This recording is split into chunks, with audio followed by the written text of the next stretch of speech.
Those first worlds, like they have this code, they talk about America. The only thing assured in the US is death and taxes, because that's how they progress. But they also have functional systems in between all Thank you. So why Sarah, do we have, What do you think we are building? Why don't we have functional systems? Sarah, what do you think we are building? What do you think we are building when you talk about eCitizen and actually ensuring that we are able to put money where everybody is watching? There was a time somebody had said, Citizen in Ibiwa. And the DG came out clearly. Gambling. It wasn't true. Zero. All that had happened. No. All that had happened was there was delay. You need to get also these things. There was delay in furnishing the paperwork.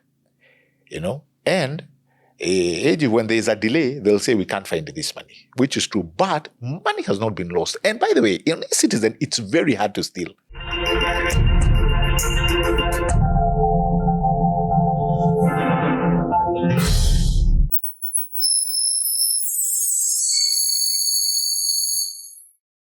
Hey there and welcome to Fanya Mambo Africa here at the Alfa house. It's a beautiful day, obviously in Nairobi, Kenya. And I'm super excited because I am hosting someone who will tell us what the government has done. I know there have been questions of accountability and what President Ruto's government is doing. And so for us to at least align and understand what is happening in government, we have none other than the Deputy Spokesperson, Gabriel Muthuma. Karibu sana. Sarah, it's an honor. Super happy to have you around.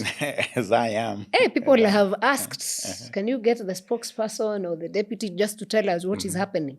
And I hope this opens up to, other people from the government side, coming to discuss and tell, what the great, and many things that the government has done. I hope they do.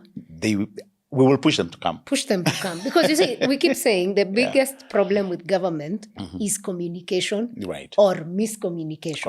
Correct. So why do you think people look at it like government does not know how to communicate? Like you have amazing things happening, but nobody knows. Unlike the yesteryears, today is the times you are living in are very capricious in a way that back in the day you didn't have the liberation of media, and we were running to see the 7 o'clock or the 9 o'clock news. We were looking forward to the newspapers the next morning, radio stations, but now we have something called the social media. We have the internet. And the mere fact that you have these tools and great inventions means that everybody can say what they can. They can craft news. They can antagonize your facts. They can mislead. They can misinform. They can disinform, and obviously malinform. So these are some of the things that we are really fighting, even when it comes to the space of communication. And I hope we are able to rise above the miscommunication and to rise above disinformation and to rise above misinformation. It's hard. It's really hard, Sarah. But all of us have to try. So how does the government plan to do that? For instance, as we saw what was happening in Tanzania the other day when they had elections, and they ended up having the media being gagged. Correct. And the internet was switched off. Shut down, yeah. So how is the Kenyan government, especially as we head to an election, planning to work around that? You may recall it has happened also on our side, even though it's a little bit different during our time. You remember there was a time the TVs were shut down. Yes. Some few years ago, because we were looking to, I think we were moving to the digital side of the digital migration. And as of late as, I think a year ago, when they noticed that there was a lot of leakages happening in the exam field where Telegram was being used. Yes. I understand they were looking around the possibilities of ensuring that how do we manage, this vice. And so there are tools to ensure that you also fight some of these menaces. You just don't give up and say, you know what, let them do it because, internet is there for free. No, you have to manage some of these occurrences. But having said that, I think we learn. We've seen in our time nations overthrown by misinformation.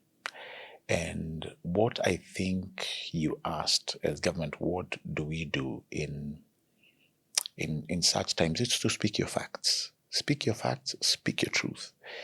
And even though in the Desiderata poem it says, speak your truth slowly and quietly, it's a line that I like, because it says, even the dull and the ignorant, they too have their story. Yeah.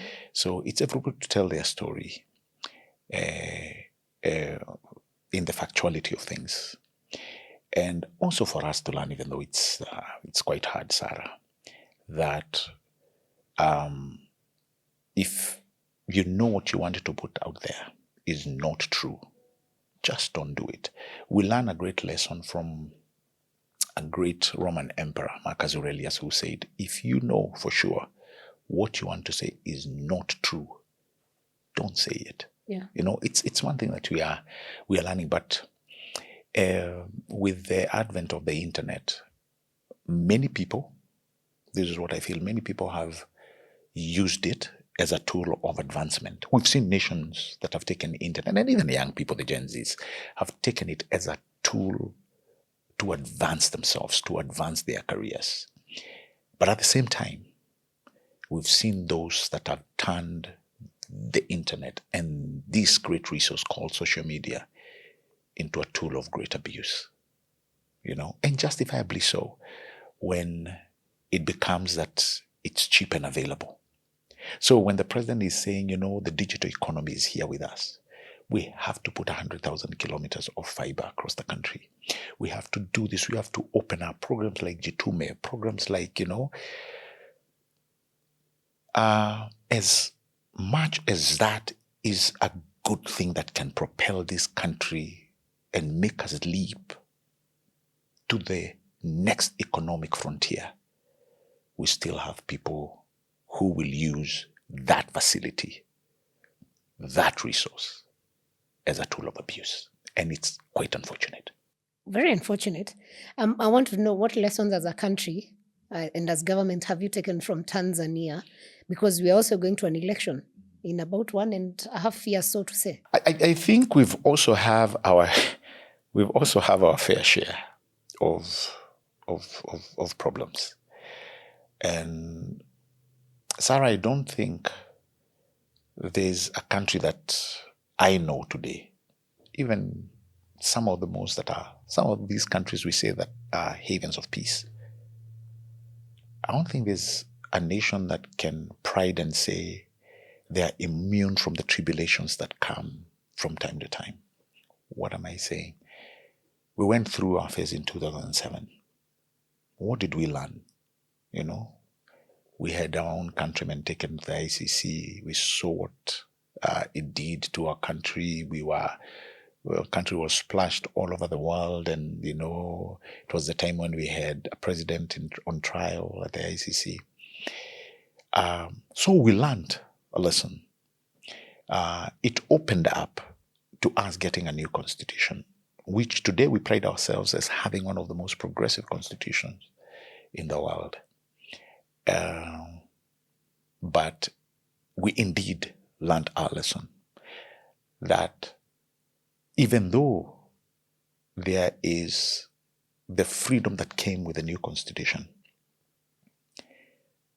we need to also understand that the very same constitution that guarantees us these rights and freedoms, it is the same constitution that demarcates how far we should go. Yeah. And that's why, Sarah, I tell people, there is no absolute freedom. I learned this a long time ago. I was telling you about my stay and my studies abroad. And this country I was in prides itself as the land of the free and home of the brave. But even in that land, freedom is demarcated with law and the Constitution.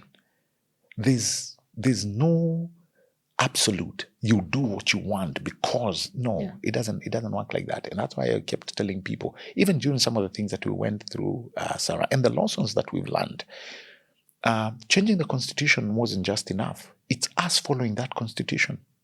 Because this is the instrument that tells us how we are going to live, number one, and number two, how we are going to be governed. So it's not an absolute document. And I know people have gotten it wrong. And so when it comes to some of the lessons that we've learned from 2007, which is, I believe, is what we saw Tanzania going through, it is to go back and ask, what can we not want to repeat? And I believe I've heard the former President Uhuru, and one time he spoke about it. What must we do not to repeat these things? The current President, President William Ruto, has also talked about it.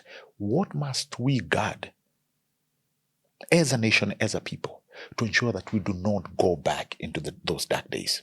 And I think with a good constitution, we, all of us, need to swear allegiance to what it speaks to us as a nation, but also most importantly, to what it holds us back from doing. And that is why, even with the chapters that we look and say, it's my freedom to picket, it's my freedom to demonstrate. Yeah. If you look at that article, it also tells you, Sarah, how to do it. But let me ask you a question on the Constitution, since you've touched. When the leadership of a nation, and we've seen this because we've seen court cases and the judgments ignored. And this is from the high. It could be from the president, from CSAs, from, the different quarters of government ignore.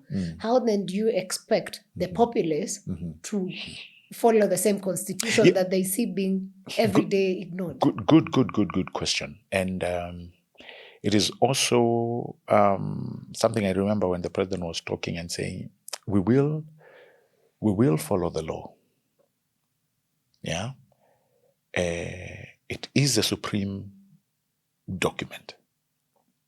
But at the same time, let us be mindful that our judiciary does not become a political space of misuse, where you want to construct a hospital, you want to construct a road, or you want to do like we saw the police hiring. You want to set up a new airport, like the president was talking about, and people run to court, and they get court orders. Now, realize, Sarah, that they've run to court, they've gotten orders to stop what's, probably a progressive advance, but they've done that not because there's something wrong in the application of it. They've done it because a friend of a friend has lost that tender. It's not the procedure? No. Most of the time, because the argument is usually the procedure. No. And this is something I think we are going to be discussing for the longest. I saw somebody saying that one of the things that the president had done did not go through public participation. And I asked myself, when it was called, because there was a sphere that was opened for public participation, and the person who was really chastising that whole space was saying, this wasn't done. Only for him to be reminded that it was actually done, but it was not done to the probably the limits that he wanted. And we need to be mindful, and I keep using this word, we need to be mindful, not to be taken aback, to be underdeveloped because we have a progressive constitution. I hope you understand me. I get it. It is a beautiful thing that we have, but we need to be mindful that we do not use it to propagate underdevelopment. Because what we'll be doing, we'll be running to court, not because there's something wrong, but because we want to be nuisance. And that is when our nuisance value will go up. What is nuisance? When you do these things, it will lead to one thing, underdevelopment. So what am I saying? If there is something that has been done, I know there are places when the government has wanted to proceed and the court has stopped. And the government has stopped. We saw about the cases of CASs. It was stopped, and the president lifted his hands and said, okay, with so many other things. Look at what happened to the Adani and Jomo Kenyatta. And there are so many other examples, Sarah, I can give you that I felt people are misled, and when you go back to really the nitty-gritty of things, you find that, wow, why did we even move in that direction? Why didn't we just peruse the pages a little bit further, or why didn't we not read the fine print? I'll give you another example that I saw. During this year's finance bill, when Badi was preparing to release the finance bill, you remember he went to Kibra, and there stood a lady in the congregation or in the forum that they were, and she elaborated about the things that were in that finance bill, and she read out a series of things that she really chastised, only for Badi to look at her and say, young girl, everything that you've just said, everything that you've uttered is not in this finance bill. Have you read it? No, she had not read it. She had just heard. All right? And this is the con of man. And I feel, Sarah, if we are not going to effortlessly push our people to fact-finding, I feel we are going to lose it. Let me finish that statement by saying something that the former president of the United States, Joe Biden, said in his last speech in White House. It's all over. It's on YouTube, and very many people watched it. This is what he said, and I quote. He said, even though he was quoting America, I kind of engrossed it to the entire globe. And why did I do this? It's because we look at America like this is the free world. This is the greatest nation on earth. So, and the person who was talking, who was making these statements, has been seen to be the most powerful man on earth. So he said, America is under an avalanche of misinformation and disinformation. People are no longer, whether it's media, are no longer into fact-checking. And much of it is being done for profit. Now, this is not just another president. This is the president of the most powerful nation on earth, as they say, uttering these words. In other words, he was showing this is the direction we are heading if we don't do something. And that's why you saw the United States, they passed the act that I was telling you, the Take It Down Act. That they understand that misinformation, deepfakes, as much as the technology is here with us, as much as technology is doing great things, we also need to be alive to the sophisticates of its abuse.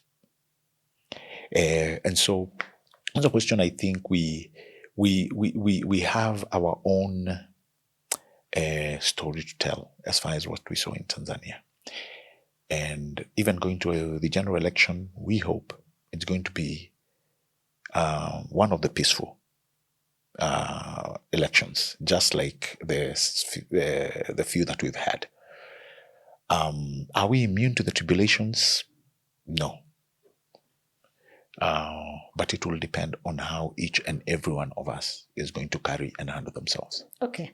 Now that you've taken us back to Tanzania, switching of the internet was something they deliberately decided to do. Yes. In Kenya, during the 2024 maandamano, although the government did not say it was true, we felt the internet was switched off. Is this something you're looking into? And if yes, what would necessitate the switching off of internet or certain apps like Twitter?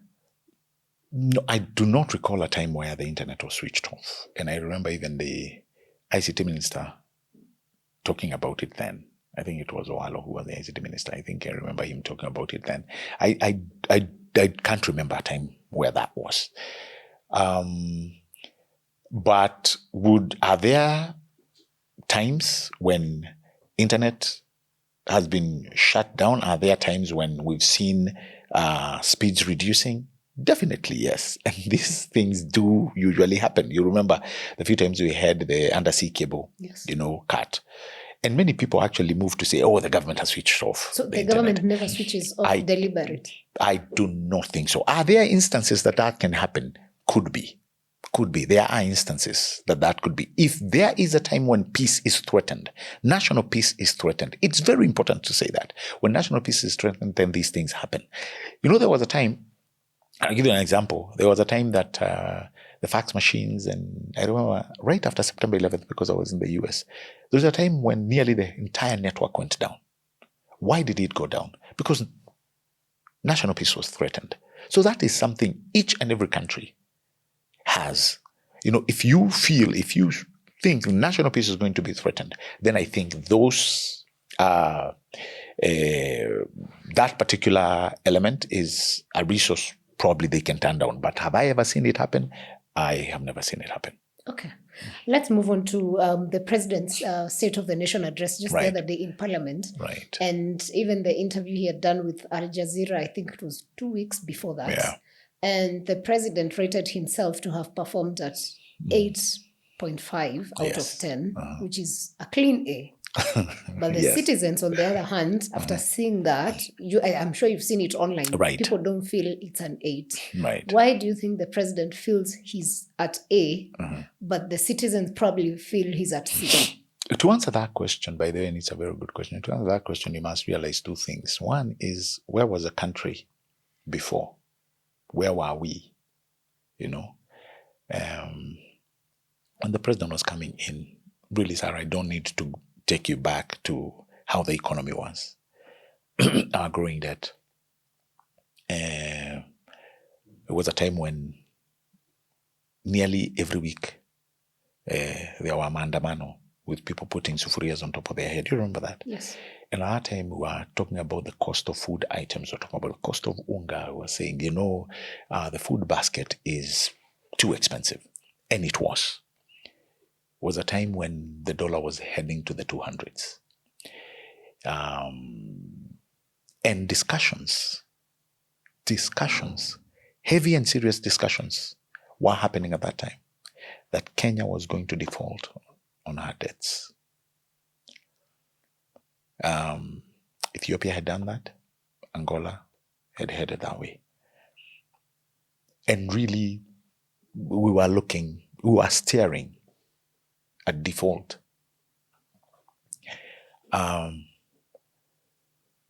Debts, most of them had matured, particularly including the Eurobond, you remember? Yes. What to do as a president? Road construction had stopped. Sarah, you may not know this, or you may not have these facts. All roads that were earmarked, that were continuing, had stopped. Contractors had gone home. Everything had stalled. Food prices, like I've told you, are skyrocketing. Remember the oil prices and petroleum was increasing every week. Now you have gone into office, come into office, and the first line item is debts. Really, you're looking to lift your hands and say, by the way, here, let's default. Let's start from scratch. But we could not afford that. Credible, deliberate actions had to be undertaken. President put system together. That's when we started negotiating the G2G. Fertilizer, from about 55, 60 million bags a year. The dollar, where it was headed.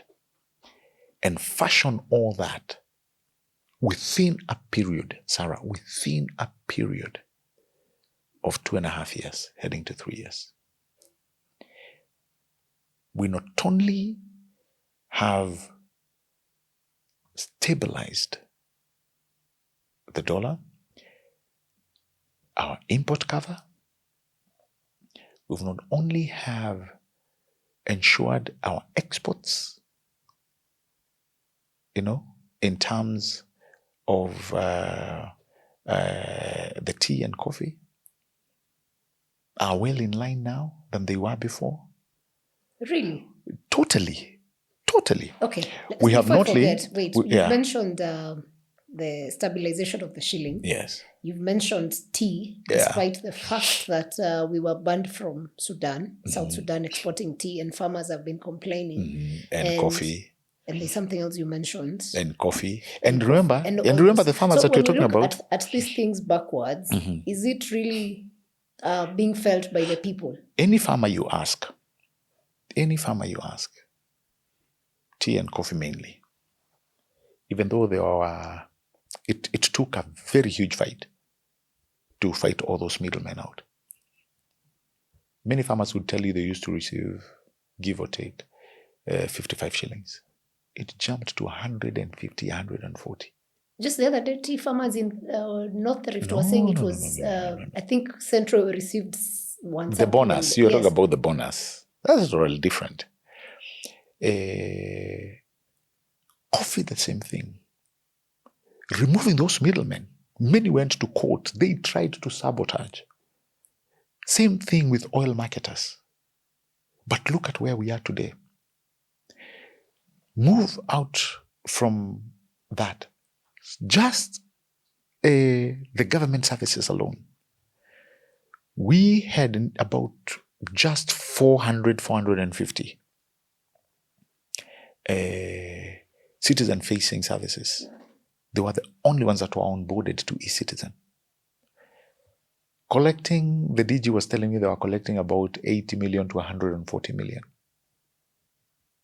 a day at the very best. Do you even remember the president back then? He used to say that he loses 2 billion a day. You remember? Yeah. Today, in just about 3 years, we have 20,000 plus government services on board and in Citizen. From collecting that meager figure that I've given you, today eCitizen is collecting nearly 1 billion shillings a day. 1 billion? With a B. Very good collection number, in fact. You had, let me just give you one, you had one MDA, one agency that was collecting a paltry 500,000 shillings a day. And it's a very big agency. When they were onboarded, Sarah today, they collect nearly 20 million shillings a day. Credible, deliberate actions. We used technology, and we are continuing to use it to seal all those loopholes. I just want to see when the president is giving himself 8%, the rating of 8. Today, we don't have people in the streets talking about hunger. That was a serious intervention. And we have not stopped there. And we'll come to it. Today, the dollar is stable. I've just told you about our import cover. Can take us for the next 4-5 years. The highest we've had in history. Not yet there. Our collection, since independence, my dear, on NSSF, the amount of money we had collected on NSSF was 320 billion. Since independence to 2022, that's all we had in the coffers of NSSF. In 2 years, when the president intervened and made it a fraction of our income instead of collecting only 200 shillings, we have doubled that in 2 years. 640 billion in 2 years. I love the figures. If that, let me tell you, if that is not progress. We cannot feel it right now. I understand what you're saying, Sarah. 640 is a lot of money. 1 billion from Citizen, amazing figures. Exactly. Why are we not feeling it as that's where we are going. Remember what I told you about debt? Yes. It's still out there. It's even grown. It's still out there. For every 1 shilling, for every 100 shilling we were making, researchers have told us nearly 70 yes, goes to paying debt. So the first thing the president had to do was to manage this debt and the amount of money we were able to collect. We have no other option. As we look for private partnership, we must find a way to get resources from the loopholes to be able to meet our obligations. And this is why, including the government procurement, going digital, going electronic rather, the president was so deliberate of putting it there, even though the courts have stopped it. But do you know why? We tried before, Sarah. It's not we didn't try. We had polygraph machines that are abroad. Remember the day accountants were all sent home? Yes. It did not work. The president said, I'm tired of people saying it cannot work. When I get in, I know what to do. We now have the e-procurement. People have run helter-skelter trying to stop it because they know how much money the president will be saving. And so by the way, all this money is going to pay debt. The one that we are making, that's why we are not feeling. No, it's part of it. Obviously, it's part of it because what we were doing with our debt, we were just borrowing from Peter to pay Paul. We had to stop that game. It had to stop. Yeah? The reason why I'm telling you we may not feel it the way we want to the pesa mfukoni, because it's still in progress. It's still in progress. Let's be realistic to us as citizens. It would be nice for me to hear in the next 1 year. Let me tell you, will feel it. You see, the first thing you do is stabilize the economy, which the president has done. Mm-hmm. So the next phase is we are hopeful that people will start feeling it. When I talk to the people, I talk to the young people, like the ones with the hustler fund, the ones who are using hustler fund and using it well. Yeah. Are telling you, you know what? I only need a discipline. And now I have it. I am able. I'm not where I want to be, but I can see. I can now measure my progress. I'm able to borrow with less interest, and I'm able to pay. I don't have the big burden like I used to get back in the day where the interest rate was at Shylock level. You get? And if I didn't pay at the end of the day, if I did not come square with the house at the end of the day, unakaka vibaya, you hear your name has gone to CRB. Nearly 7 million people were removed from CRB.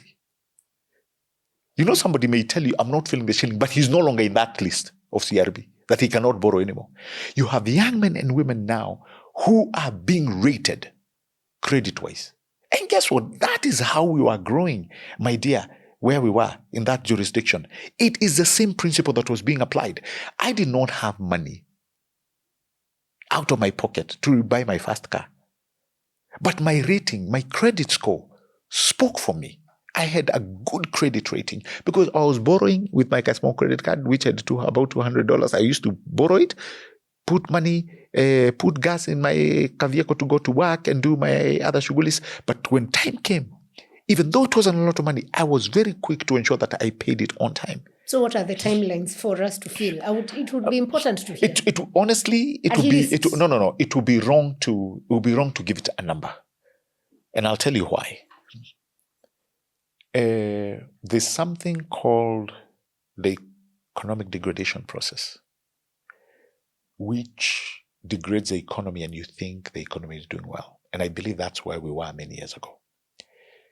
Because if you look at how we ended up with nearly 11 trillion in debt. We're actually at 12.6. If you look at how where we've ended up, you wonder what happened. I thought we were doing well, but the economy was degrading. So now you wake up and realize, my friend, we lived a wrong reality. we have to fix it. We have to build it. Yeah, it's the example that my professor keeps telling me. He tells me, you know what? The struggle of carrying a baby in women, carrying a baby to term, nearly 9 months, is a struggle. But after that, the baby comes, there is joy, but then there also comes, how does this child grow? What will they eat? Well, the whole shebang. Yeah. It's nearly probably the same thing with the economy. It does not start and end with us. Same way as building a nation. Yeah? It's subjected to progressive advance. At every stage, by the way, Sarah. There are times you will feel it and say, wow, this economy is doing well. And there are times that we will say, now, we want to build ABC, like what the president has said in his new focus areas, which he's talking about taking us to the first world, which I wholeheartedly believe, and I know we'll discuss that later. But the issue of not feeling it, I can guarantee you without a shred of doubt, is just a matter of time. So we tighten our belts. With where the things are going, so I think we'll look back and we'll be happy for it. And you know why I say we will look back? Because Kibaki went through the same thing. Kibaki was here. As a matter of fact, when I look at the headlines in Kibaki's 3 years, they were very gory. They were shouting at this man. You remember, you've seen those headlines. This guy has taken Kenya in the wrong direction. But imagine if he ceded ground. What would have happened? But would not have realized some of the some of the actions Kibaki took was even in the borrowing. He decided banks are for the citizens. Yes. But now you have a government, you're even borrowing with our local banks. So me as a citizen, there's no way I'm competing with the government. By the way, it's impossible. It's actually always been so. And if you look at where CBK is really pushing me and you, even though some banks don't play ball from time to time. You'll hear Governor of Central Bank telling us, you know what? The interest rates are down. Go apply. But it's at the discretion of the bank. Sometimes I feel it, because me too, I'm a borrower from time to time. And sometimes I go and make noise as a bank manager, But I would want us to get to a point where the president is taking us. To be honest, Sarah, where we can actually borrow money from our social fund, where we can borrow money from NSSF to build our roads. And do you know, by the way, like he was giving us an example, and it's very factual. Do you know when we go to China to loan money to get funding? Do you know what they? Do you know the kind of? Today they've given us money for the Mount Summit. Yeah. Do you know the monies they give us? Do you know the money they give us? No. It's their social fund. When we go to the US to ask for money, do you know the money they give us? It's from the Social Security. And you know why? Because it has a very firm foundation. And that's why you had somebody say in those first worlds, like they have this code, they talk about America. The only thing assured in the US is death and taxes. Because that's how they progress. But they also have functional systems in between all those. Thank you. So why Sarah, thank you. What do you think we are building? Why don't we have functional systems? Sarah, what do you think we are building? What do you think we are building when you talk about eCitizen and actually ensuring that we are able to put money where everybody is watching? There was a time somebody had said, Citizen in Ibiwa. And the DG came out clearly, gun blazing. It wasn't true. Zero. All that had happened. No. All that had happened was there was delay. You need to get also these things. There was delay in furnishing the paperwork. And when there is a delay, they'll say we can't find this money, which is true. But money has not been lost. And by the way, in eCitizen, it's very hard to steal.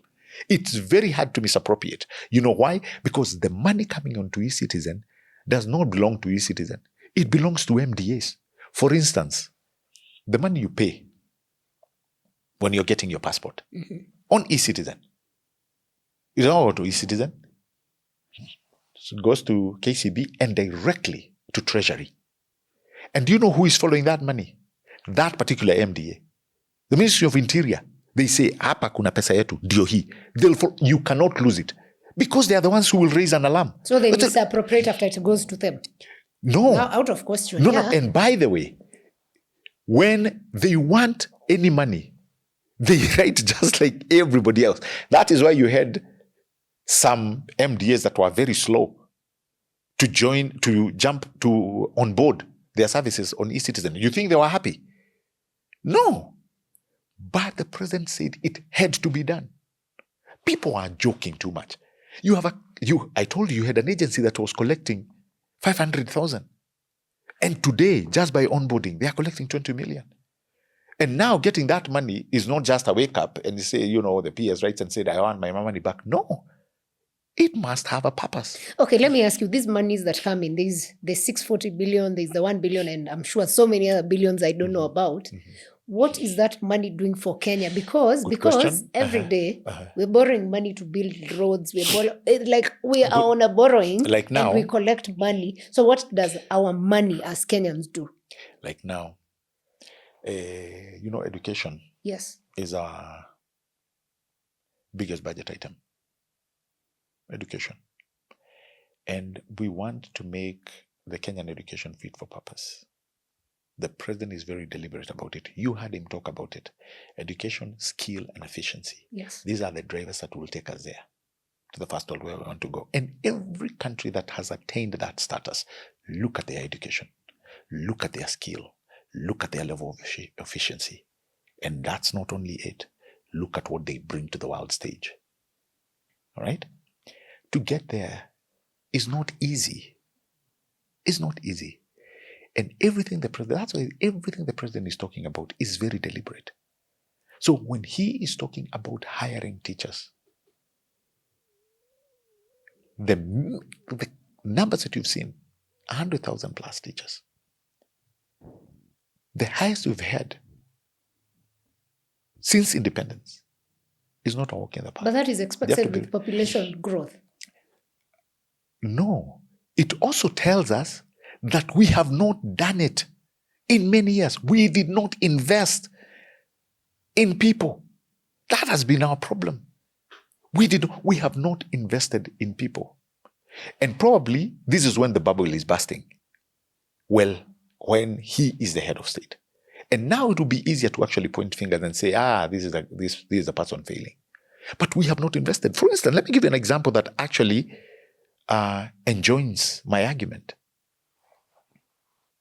You see the passports? Yes. When the major argument, Nyayo House, passports, they are taking 2 years. We made a lot of noise. Hula baloo. When the team was sent to look onto these issues, deliberately sat down. Decisions had to be made. Guess what? We had very old machines, printers, very old. Every time imeharibika. Passport production imesimama. All right? The current deputy president, back then, he was a CS Interior. Yeah. Said, this one, we are going to change it. We moved into new machines. Today, we are producing nearly 7,000. If I have the correct number, nearly 7,000 passports a day. The people who are going for the labor mobility are getting their passports in 3 days, some in 2. The other day, we had to call people to nearly gazette it, that guys, go pick your passports. There was a time we had 44,000 passports that were not collected. Just that goes on to show you that there are so many areas that we have not invested in. Comes in our now national ISO, the Jomo Kenyatta International Airport.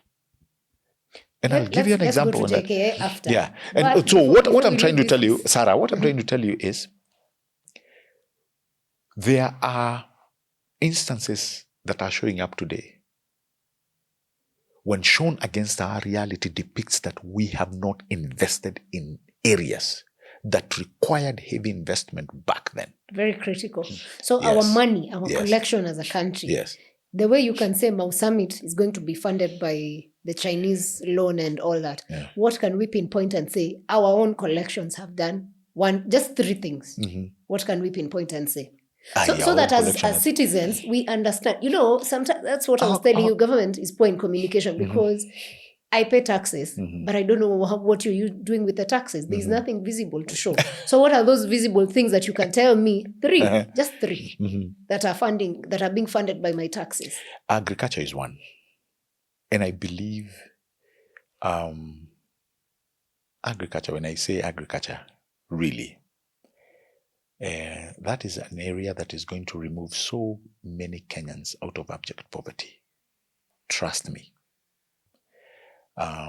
Even with the advent of when we say, the president talked about it, and it was also deliberate why he has put it as one of the areas that we need to concentrate upon to head into the first world.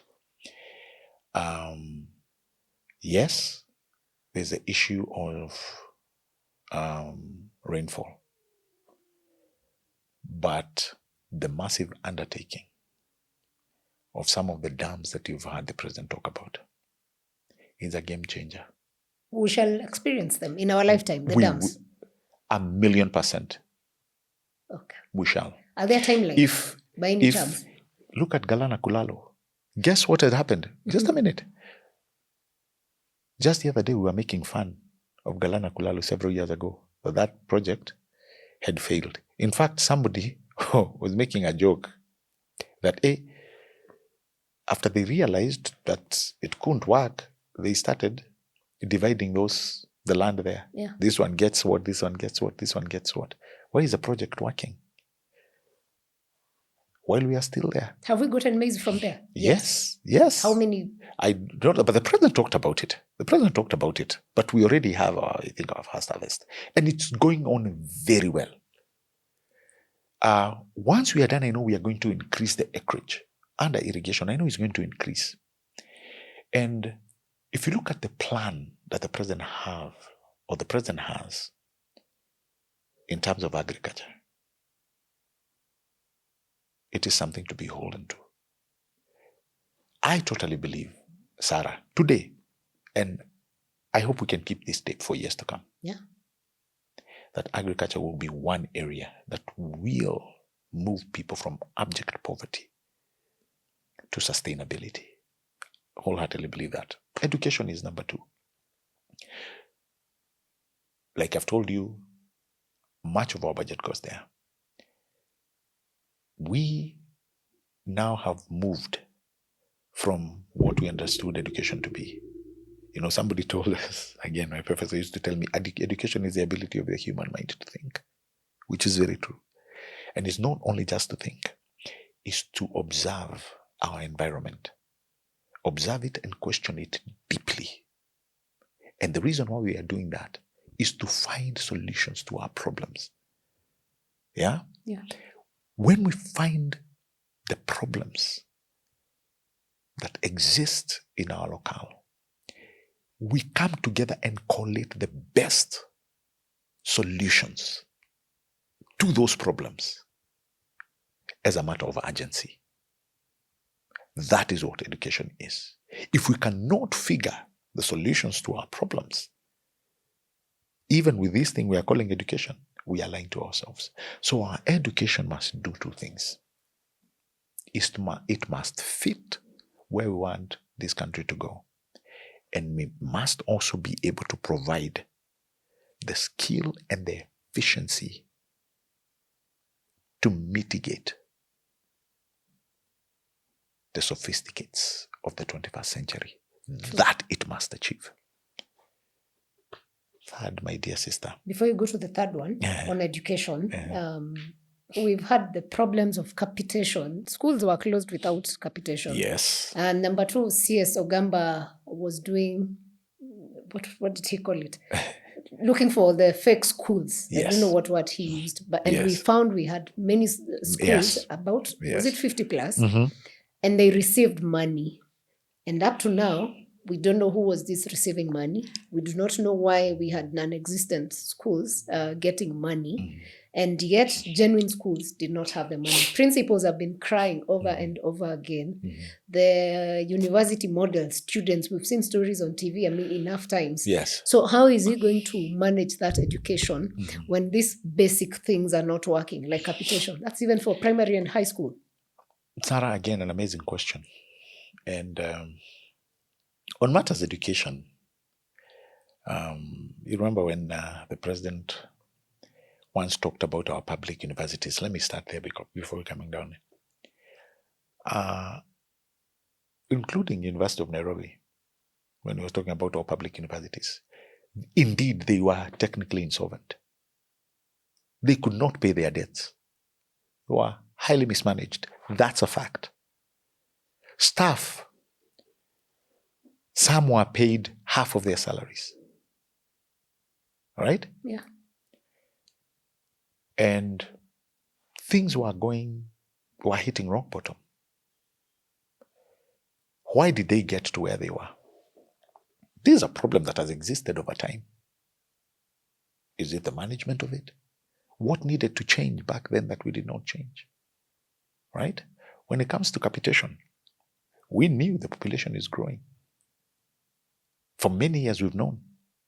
We've talked about every child having a right to education. It's part of our constitution. Since promulgation, who was going to fix this? All right?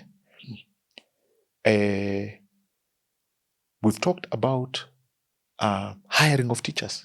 We knew we had a big deficiency, or deficit rather, on teachers. Classrooms, we've always known. Why? Because we said every child must go to school, and not only that, we must have 100% transition. All right? Yeah. I want you to see this whole thing so that you can at least see where we are coming out of.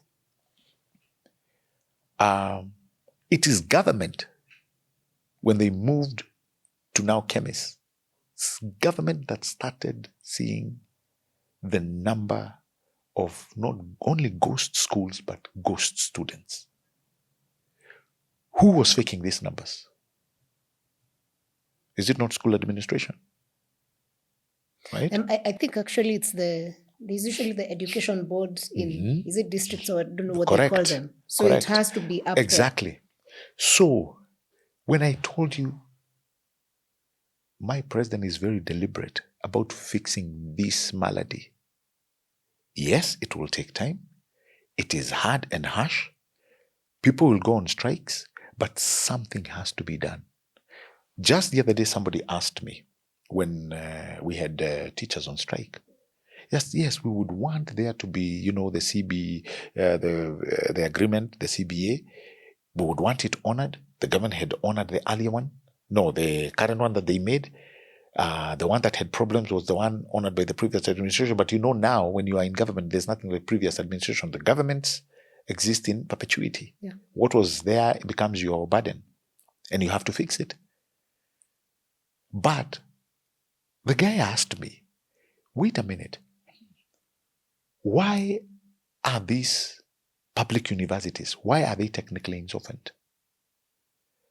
Why can they not raise money? Why can they not think outside the box on how to raise money? I'll give you an example. The school I went to, my alma mater that I did my master's, they have so many programs today that have gone online to reach the global population. And guess what? It's a source of funding. They have built so many, whether you look at it on the certifications, whether you're looking at it on small and short courses, they are thinking outside the box. And I receive all these newsletters. And I'm like, why can we not sit down? Why can the people in the public, why can we not sit down and find ways to really, become sufficient or to really have self-sustaining? Because it can be done. It's why don't we open the space for research? And there's so much money in there. But government doesn't even fund researchers in universities normally. No, they should. When you speak to professors, you hear they're struggling to get No, funding that's from the work government. that's the work of professors. They should make sure, not only government. Don't look up to government. There are so many other, entities. But why is that not happening? Yeah. So this person was asking me all these questions. And I started thinking, yeah, why not? Why not? Because if we are looking at ways that cannot be sustained, Sarah, then we are saying government is throwing money into a black hole. Sooner or later, something will give in. We shall have either fewer universities or some will just go bankrupt.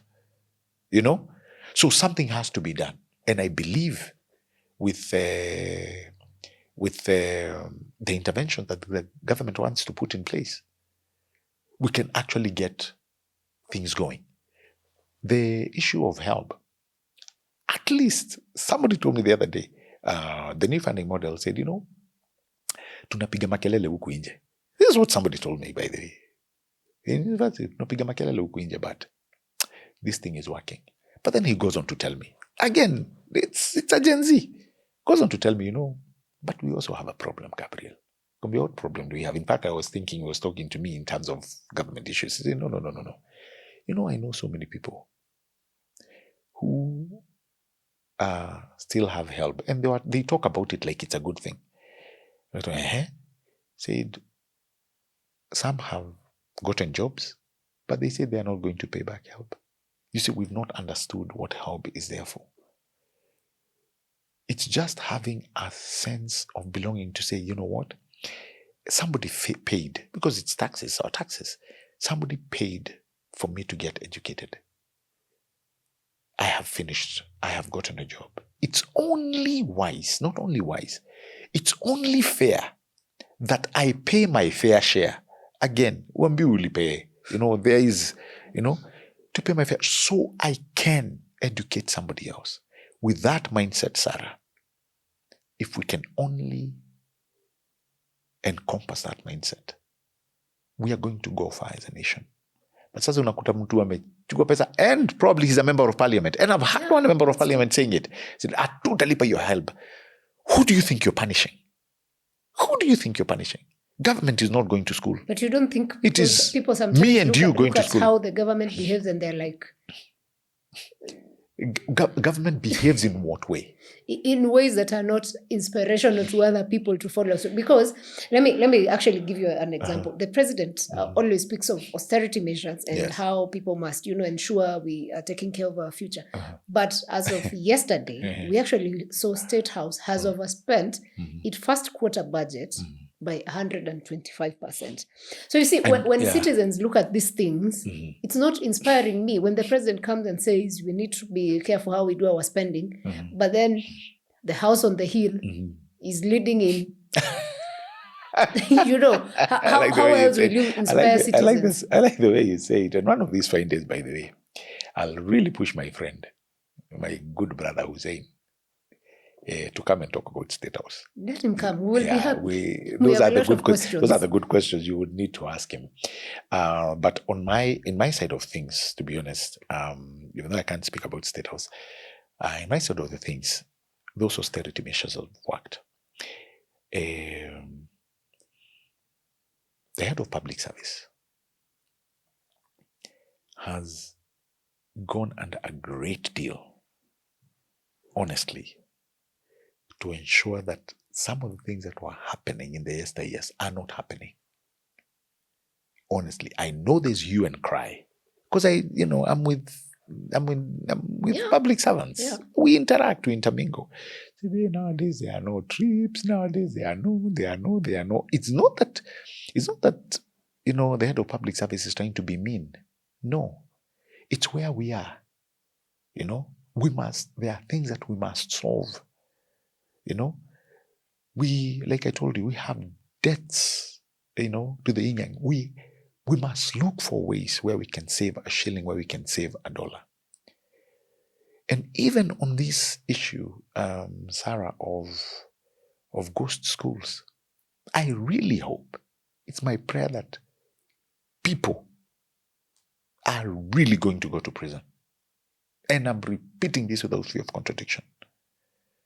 It cannot be business as usual that you create ghost students as a school administration And then you turn around and point fingers at the national government and tell them where to patia any pesa za capitation. And you know fully well. Na gava inapeana. By the way, you know ile push wanakujaga nayo. You know, the only thing that's assisting us now. Those guys who do. Yeah, so let me tell you, in collusion. I mean, you had the president when. By the, do you know? Like this bill? This not bill. This e-procurement, and actually it started in our office. You know, the head of public service.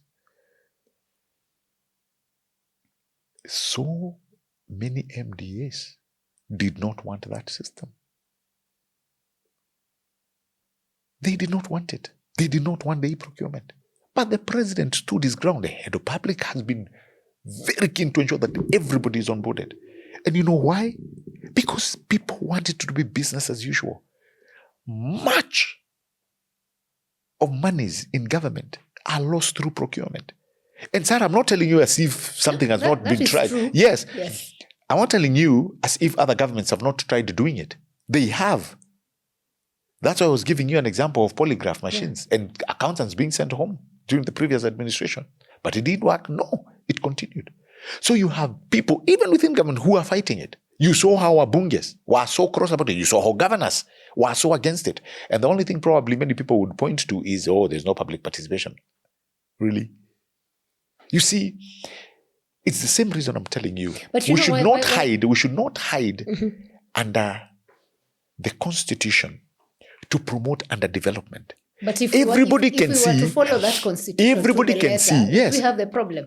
No, because even you would do the public participation if you did it right. It's not that it wasn't done. By the way, it's not that it wasn't done. What everybody wants to say, like I was saying, we have not been well versed. You know, but if it was a good thing, Sarah, that's a good thing. You will run to it and say, hey, by the way, we need it like yesterday. Let us all jump into it and to ensure that, and ensure that we don't lose this. I mean, it's putting things in the open. That's what we've always asked for. That's what we were complaining to the president about corruption. Yeah. Look at what the president has done. He said, you were accusing me about corruption. But look at all the interventions that I've put in. The investigative arms. Interventions. No, the investigative arms. The investigative arms. All of them. The judiciary. Those things, orders from above, ended because the president said, I have never called any police station. I have never called any judge to tell them to rule. Wouldn't speak back and say, once but the president speaks. No, it's true. No, it's true. They have their budget, unlike before. They have full autonomy when it comes to finance. Same thing with the DCI and the IG of police. They are now able to control their budget. Why did the president do that? And by the way, do you know he instituted that directive? Not a few days after he was sworn in. He instituted that directive the day he was sworn in. Yeah, I remember. Why? Because he knew that was where the problem is. That's why we needed to start fighting corruption from. Then, in his own government, why is eCitizen existing? Why has he moved on these issues of procurement, government procurement, so that people, me and you, are able to see, hey, wait a minute, now things are in the open. Isn't that what we've always asked for? We're always asking for that, and we actually demand for it because everyone, by the way, when you see Kenyans complain, it's because they want a good country, not Correct. Because they hate the president.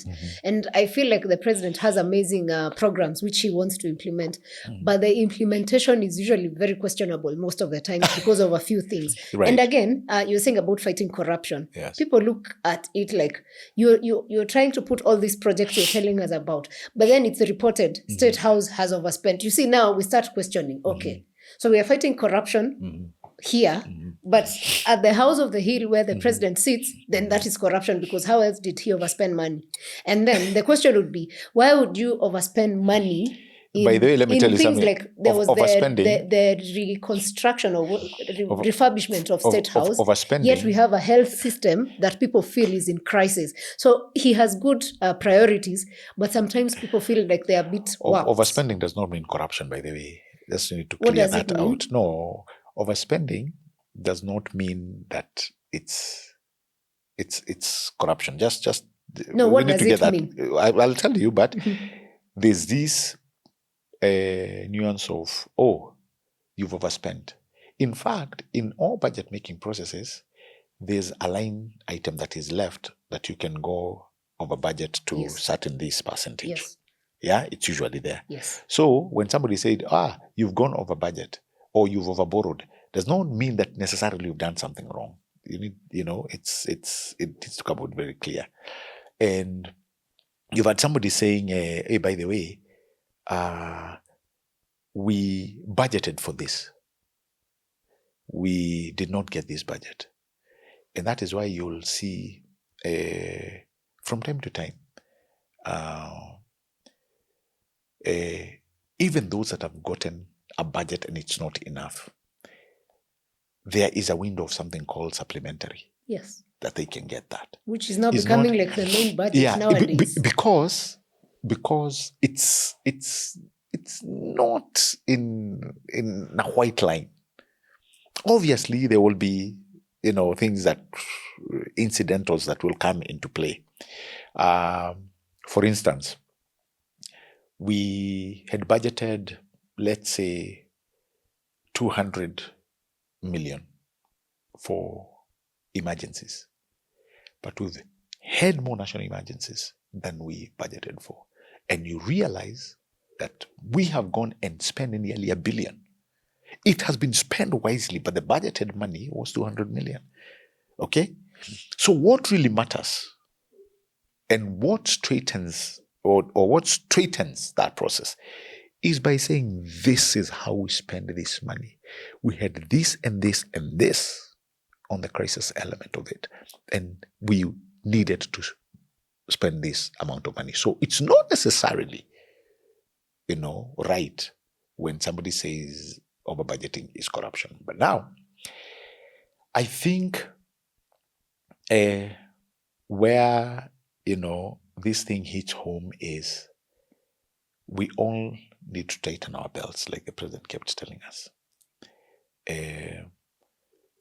On matters healthcare, like you've said, to me, it's a turnaround. It's a turnaround. And Sarah, we have to be honest with ourselves. I told you we need to question our environment. We need to question it and observe it deeply. When in our constitution we promulgated that healthcare should be free, it's in our constitution that housing should be free. Who was going to fix that? Who was going to build that? We had health area where we only had 7 million people registered. These were the people who were salaried. That's where the focus was. Then in our constitution, we said everybody. How are we to go about it? If we believe that our constitution must be a live document for all of us to ensure that what is written therein happens, how are we to go about it? Today I'm glad we are now heading to 28 million. We've surpassed 27 million, people who have registered under SHA. So the issue is no longer a problem of how this is going to be done. The issue is how well can this function? Somebody the other day was telling me, apana, SHA is not working. Why? Because ikunilipia bill vile nilikuwa nataka. I'm asking, but imekulipia. Now we have a conversation. Now we have a conversation. Sasa lakini kama niko na bili ya 2 million alafu inanilipia 20k. Wait. And first of all, you must understand that element of copy. There's no way Usha came to say you're going to bill 2 million and Shame depart 20k. You have not had. So no, the numbers that you're pushing. I've seen a bill of 1.4 and SHA paid 27. Now, I have also seen bills of somebody who had, I think it was 450 and SHA paid 300,000. So the issue moves from Sarah, and this is where I would want you to look deeply into. It is no longer an issue of SHA not working is an issue of what do we need to fix? Because SHA is working. It has sorted that one, right? The probability of it working is high. So these are the people who are not, or who are still getting issues. What is the problem? What did the hospital tell you? Who do we need to talk to?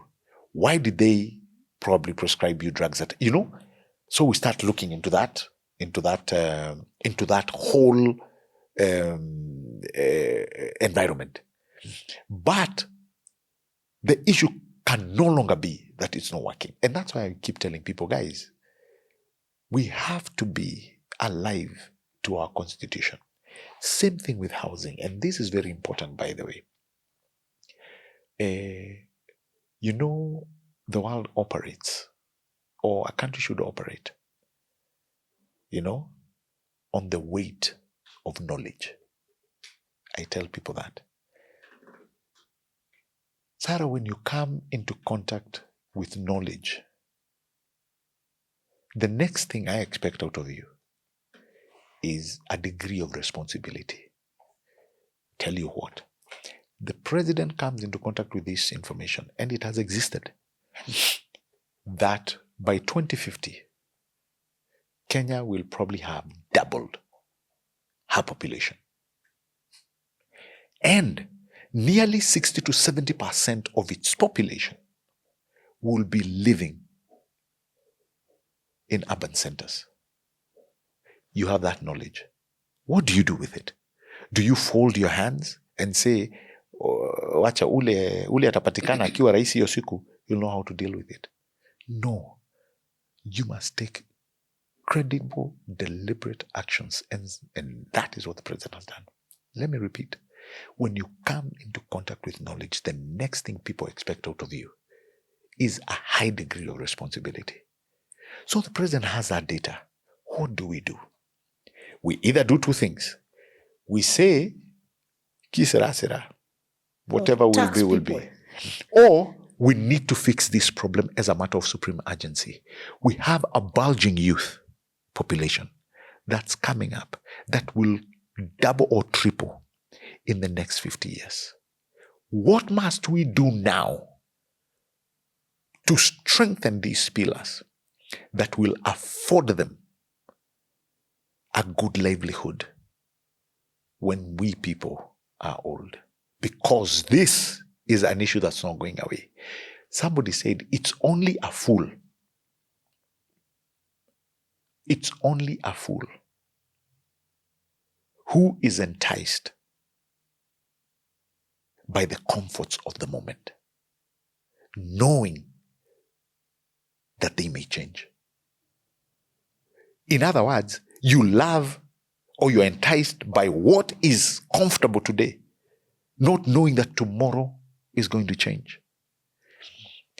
When the president is saying we build these houses, affordable housing, you saw the Malaysian president coming here. No, those houses have cost what are payslip owners a lot of pain. Let me tell you. With where we are going, we shall look back. And Sarah, I'm liking, because we are doing this interview. I pray someday in our future, me and you will sit down and say, we talked about it. We did it. I am glad it started. But let me ask you, on the same house. I told you two things will happen, Sarah. Let me just finish. Two things will happen even with this housing. If we do not do this, I can guarantee you with utmost surety, same as the sun rises every morning, that we either do nothing and we see an increase, a quadruple increase of the slums taking into urban centers, or we refocus our energies to ensuring that our people, our population, live in decency. Sarah, do you know, in modern Kenya, you have people who don't have toilets? Yes. We're talking about the 21st century. When you hear testimonies of people in jurisdictions that realize the first world, they say when they were poor is when they were not having running water. They were having water, yes, but it was not running. They would go to the wells and things like those. In modern Kenya, and these are people who are talking about 30, 40 years ago. Modern Kenya, you still have people in the city of Nairobi who don't have a place to defecate. Do you know how astonishing that is actually dehumanizing. Correct. And I actually want to ask you, for most Kenyans, actually people do not even have a problem with those houses. It's just maybe the way the taxing was done. But my other concern is the other day we saw people being sent away from the railways land for construction. And the PS, Hinga, was on TV saying they paid 150,000, which is I think rent for 9 months, meaning that person was paying, say, 1,300 per month. Yes. These houses, the minimum is 3,000. So if that person was paying 1,300 and now how will they be able to afford 3K? Because you see, the target, you're saying it's the same people. And also, what's the sense of me paying for a house that I will never buy? Because I funded it with my tax. No, what do you mean you'll never buy? No. I have already put in my money into it, right? Yes. Why then not like a mortgage? Pay to own? No. Yes. When you're paying to own, when you register with your Boma Yangu, obviously you're saying ile pesa utakatwa. Yeah? If you're new to it, if you're not being katwa by like the way many people are in the informal settlements, when you register with Boma Yangu, you start putting money into it. By the way, it's I don't know whether you've registered into Boma Yangu, and I really want you to have an apartment. House. Please do. Please do. No, please do. Utaondoa mashida mingi sana. My generation will be okay. They will actually be thankful. They will be thankful. And these young people, I usually tell them, if there's somewhere where you're paying really the average house, even in the slums. I go to Mathare a lot. That's where I grew up, by the way. You'll see 2,000 in the slums to 3K. People paying that. Those are very good houses in the slum. Yeah. Because I know houses of 500-700. But those houses bado unaambiwa hakuna choo. Yeah. You see? You go to Mukuru, the new houses. See what mambo na choo sasa. We are past that. It's a house that has an elevator. It's a house that has piped gas. And when the president is talking about the first world, I see people making banters out of it. How do you think first world is realized? It's by these principles, Sarah. This is how we get there. When the president says, we are still on housing. When the president says that these Asian tigers, you saw the prime minister of Malaysia coming here. Yeah. You see, and you know why? Because it's doable. Sarah, we can leave this in our lifetime. It is so doable. In any case, this is what we wrote into our constitution. So the president is not doing things on top of his head. He said, this is what you asked me to do. So who was to do it? And that's why the president was saying, we have become used to mediocrity. And that's why I tell people in my language that the future does not sleep in the mediocrity of yesterday. The future is written in the excellence of today. Whatever we design today to excel, the kind of efficiency and excellence we want to subject our lives today will show up in the future. What do you think, Lee, when you did for Singapore, that worked, that our president is doing or is not doing? And how then do we come to this Singapore? Because I think this dream of Singapore is now becoming, people are even making fun of it as Singapore, looking at the decisions the government makes sometimes. Lee Kuan Yew took a very big leap. Number one, a leap of faith, a very big one. All right? And he crafted several things. First of all, he said, I realize we do not have ABC. We can't compare ourselves, with other countries. That's why when the president said, we were at par together, we were at par. We are the nations we are said, who is like this one. You see, there's the global index. Yeah, the way Munatoshanishagwa. You are like this, you are like this, you are like this. So we are at par. In fact, we were higher because look at our arable land. Singapore, the only thing they had was a port, which we have, by the way, and an amazing coastline, so to speak. Yeah. They made credible, deliberate actions. Number one, you've heard of Lee Kuan Yew said, he first of all had to fight mediocrity. And corruption. And corruption. That's why I'm telling you, what do you think the president is doing with all this eCitizen and putting things in systems? If sometimes I say, if I wanted to be a corrupt president, that's what I was telling myself. If I wanted to be a corrupt president, the last thing I would want is anything called a system. Because a system ensures that things are put into light. It ensures that things have a modality. It ensures that things go in a certain way of ensuring transparency and credibility. But our problem with that is that, especially the political class, wanting to own these systems. So technically, we've cut the corruption. Correct. But we are pushing corruption. And that's why the president said, by the way, hata hii bunge mimi nina shida nayo. He put his head out. I have a problem. We need to stop what we are doing. In fact, the clarion call the president is saying is that we need to get out of mediocrity that we've been accustomed to and get into the arena. Like somebody said, it's not the critic who counts. You've heard about that poem. Yeah? The person who counts is the man in the arena, because that poem goes on to say, because he'll understand two things. At the end of it all, he'll understand the price of high achievement. Can you imagine? He will understand the price of high achievement. And if he fails, it continues. He will do so while daring greatly. That way, you can never fashion him to the timid souls who neither know victory or defeat. Imagine, the president has said this is doable, and I believe him. Because, listen, we have the principle. The Malaysian president was here, like I'm telling you. Yeah, why did he pick out that? These are the things that led them to be where they are today in the first world. Can you imagine? Same diesel trains, same coal trains we were with the Asian tigers. Today, look at what their transportation is. Magnetic levitation trains. Walituacha nyuma tukifanya nini?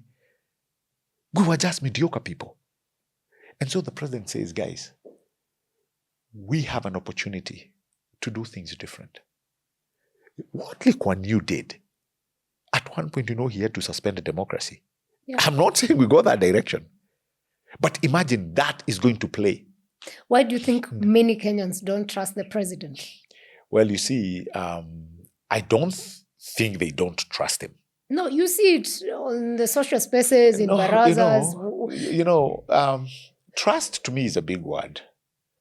And okay, I won't let's say... not use trust. No, it is. No, you can use even trust. Trust is a big word. And you can doubt somebody by saying, you know what? I want to take you guys to this direction. And Sarah, people can hate you for nothing, for doing nothing wrong. And I'll give you a very good example. Probably it's the religion you subscribe to. People can hate you for not doing anything wrong. Yeah. But when the element of trust is shown against our reality, the question we need to ask is, in all honesty, is Kenya heading in the right direction? Not my feeling. No, not my feeling. The indicators. Sarah, when I save 1,000 shillings or 2,000 or 10,000 shillings, it's my money. I've saved it. And I say, I've put this money to give me something or some interest, whatever. It's an investment. And I hope in 5 years, I can get something out of it. That money I've put, I may say I don't have control over it, but I'm expecting something out of it. Do I trust that process? I put my money to give me interest. It is not giving me interest now, but I have faith that as 5 years mature, as 10 years mature, I will look back and say, I made a good decision. So the question I would have for you, Sarah, is when you say about trust is, this place I've put my money because I want a good Kenya. I want a good life in the future. Why don't I trust this process? And it's measured. Now I'll tell you how the president is measured. Do you know who measures the president? The president is measured by Mama Mboga. Yes. The president is measured by that farmer.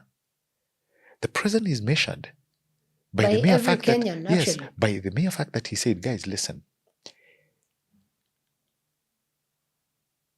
for whatever or for what it's worth, let us subsidize production. Let us stop the wastage of subsidizing consumption. And people are like, that won't work, that won't work. Look at it today. We only needed to trust that process. We are now heading to, I hope by the end of this year, we'll be talking about 71 million, 72. We are now heading to 73 million bags of maize, the highest we've had in history. I had somebody arguing, oh, it is because we were blessed with rainfall. One of those other years, we were never blessed with rainfall. We didn't have a database like we have today of farmers. Today, a farmer will tell you he receives a text message telling him, hey, by the way, your fertilizer is ready, come and pick it. Do you know what was there before? And probably these are things people are not seeing. Do you know what was there before? Middlemen. You are going and finding middlemen. Brokers, you mean? Brokers. They raise that new fertilizer. Farmers were not affording fertilizer. That's why it was all the way to 7,000. You ask me, and this is, again, this is a question. These are questions that we do not ask. That 7,500 to 2,500. Where was this other money, 5,000? Where was that 5,000? It's a lot of money. Yeah. Where was it going to? The cost that I've given you on the eCitizen, Sarah, have you ever asked, where was this money going then? Because it was going to people's pockets. Where was it going to? So, when you see leaders outside there, like Lee Kuan Yew, when he went nearly to suspend the constitution, the democracy rather, and put people into jail, it is because of where he wanted to take his country. And he succeeded. To say that Singapore is in the first world, the efficiency and the quality of life for its people. Do you think there's somebody who can look back and not thank Lee Kuan Yew or point fingers at, oh, he was suppressive to what and what, he didn't give people their rights? Look at what they have today. Now, I'm not advocating that we suspend democracy, no. But are you a believer of democracy? I do. I believe in democracy. It's a good thing. But I repeat, democracy in the hands of a fool is very dangerous. Because they think they can do anything they want with it. Because they believe they have all the rights in the world to do what they want to do. Do you think it's an issue facing African leaders? Of course, definitely. Definitely. Because let me tell you, if we don't understand what democracy is, it will ban us, the entire country. Just like the other day when we say, oh, it's my right. It's my right to do. Let me give you an example. When you walk into your house, you have the freedom to do whatever you want. Yeah. Right? You walk in, you remove kwanza nyinyi watu, you people want to be free. Mnatoaga nguo mnazitupa kila mahali. Yes. You want to remain as free as you want. But even democracy in your house, Sarah, it's subjected to reasoning. You know why? You can never go to the bathroom in the kitchen. But it's your house. You have the freedom. You can do whatever you want to do. Yeah. You can't go to the bathroom on the sink, in your kitchen sink. Why? Because you must subject that freedom to reasoning. And that reasoning must be guided by truth and facts. That whatever you're doing is wrong. So now imagine, you say, oh, it's freedom. I can go wherever I want. But that constitution talks about something called trespass. So you don't have absolute freedom to go wherever you want. Oh, I can say anything I want. Umemtukana mtu kwa mtandao. But guess what? Our penal code talks about libel. Why does it exist? To be a safeguard of the very same constitution you believe in. That is why, even in our picketing and demonstration, we are guided by being unarmed and peaceful. Yeah. It tells us we have to be, failure to which we are not exercising democracy. We are not exercising that freedom. So that's why I'm saying freedom must be guided by reasoning. And reasoning must be guided by truth and facts, failure to which it's going to hurt us. It is going to be dangerous. Because what we think is a freedom, what we are doing, we are leaving a reputation capital that is going to destroy us in the long run. Okay. That's a very deep statement you put right there. And I would want to take you down to Burkina Faso. Right. Africa, across Africa, somehow Ibrahim Traore has become a star and admired by most of the African youth, yet he's not a democratically elected leader. Good question. But from what we are reading and seeing, he's working for his country and the countrymen are happy. Why do you think then this is a thing? Even here in Kenya, I've now seen matatus that have been drawn his image, and they say once you get to that level, then I'll give you a homework, because you've asked me a question about another leader yes, in Burkina Faso. So I'll give you a homework. I want you to go and study all those things that are written about Burkina Faso, all of them, and tell me which are factual. There's so much disinformation and brainwashing that I have seen that depict certain leaders and certain countries. Yeah. If I believe in democracy and somebody comes through a coup, the fashioning of democracy is affected. Because they may promise they are coming in and changing ABC and getting a civilian government to, Yeah. As much as we can not talk about that, my homework to you, or my assignment that I would like to give to you, is find out the things that you've read about that particular country that we've talked about. Find out how many of those are genuinely true. Genuinely true. So I won't talk much about Burkina Faso. So you do not want to say whether you admire what he's doing or not. Find out. That's a very wise way of escaping. It's not escaping, question. No, because I don't want to tell you what I know vis-a-vis what's on the ground, or vis-a-vis what you're saying has been written. Yeah? But find out. And I believe you'll give me a call and say, hey, Gabriel, by the way, there's a lot of misleading on certain fronts. All right. Yeah. Let's let that pass. But still, Kenya, we are heading to the first world. The first world. Okay. Hey, this journey to first world, we are very optimistic. We must. Let me ask you, in line with that, how is our diplomatic standing as a country, considering we've had issues here and there with neighbors, accusations, counter accusations. Our president has been accused. I don't know if it's true, to be operating in with RSF criminals. We had an issue with Sahrawi. Museveni the other day threatened to take our ocean. The president went there and said, now we will go on Kenya pipeline. How are we standing diplomatically? I think our diplomacy is very okay with our neighbors. I will not second guess my cabinet, my prime cabinet secretary. He's talked about some of the nations that we've talked to, that we've had spats with, and he's laid very clear where the facts are and how things stand. So on that one, I wouldn't second guess him. But when it comes to what we have seen, again, I use the word, we have to be mindful. And this is something I talk out in the open by telling my fellow countrymen that we are not an island of our own. We need our neighbors. When it comes to matters trade, you see how the numbers are. Some of our biggest trading partners are our neighbors. Yeah. So we need to be mindful for those people who go there, what they do, so that we are not caught into these infightings that will keep requiring, diplomatic interventions. Every country has their own laws.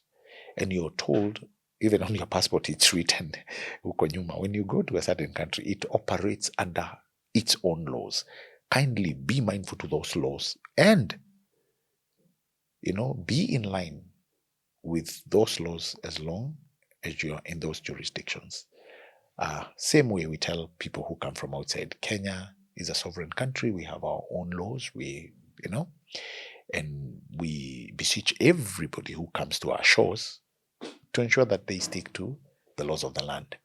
So again, we just need to be mindful as Kenyans when we travel outside to our neighboring countries. We just need to be mindful that we follow the laws of their land and just try as much as possible to keep out of problems and harm's way.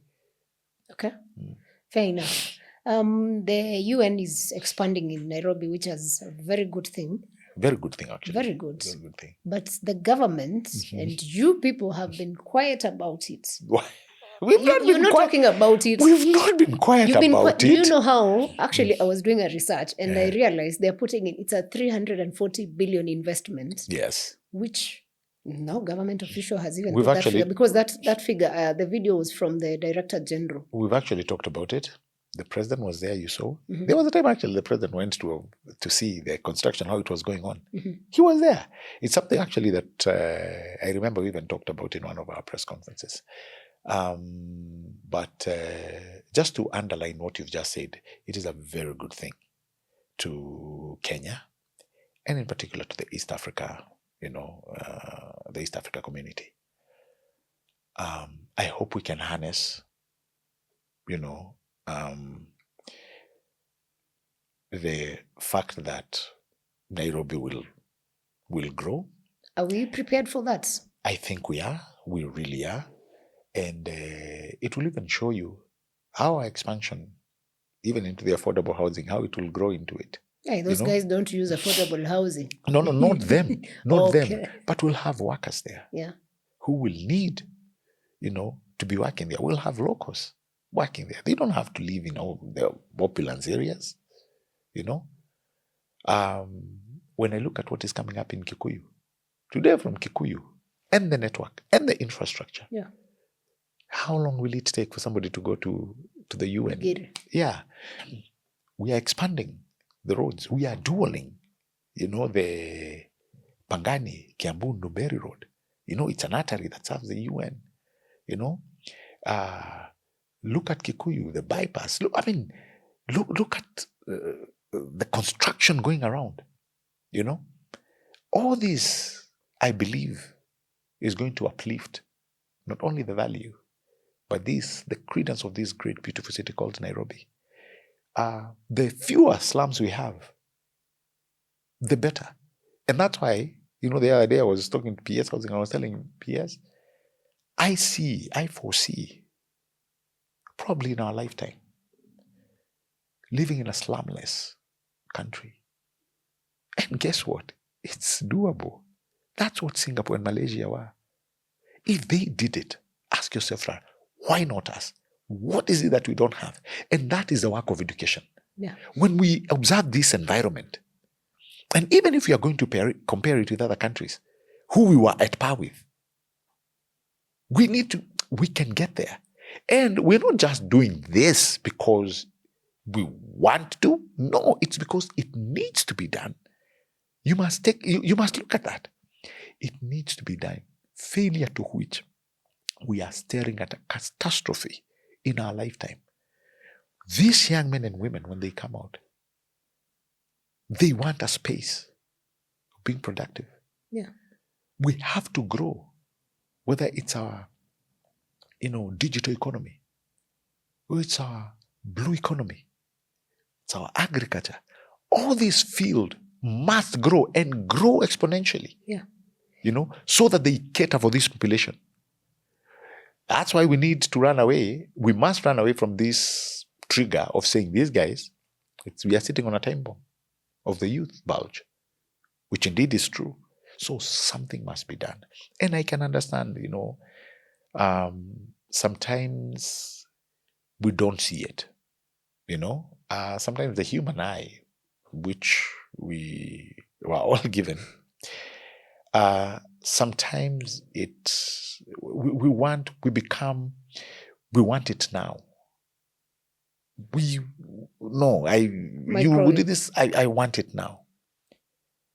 But just like I told you, there's something called the noiseless effect. We have to listen to that noiseless effect, and sometimes it happens when you don't see it, you don't expect it, but it grows with time. I told you the president is actually judged by very many forces. One of them, the SNP. Do you think they just woke up and said, hey, wait, let's just give Kenya a B, a strong B, because we can just do it? No. It is because of the interventions the president had done. Do you think we just appeared to be the 6th largest economy in Africa just by doing nothing? No. We worked for it. And the trade experts that are out there, when they look at Kenya, they're like, these people are heading in the right direction. They are heading in the right direction. And these are the scores to prove. The mere fact that we did not default speaks volumes.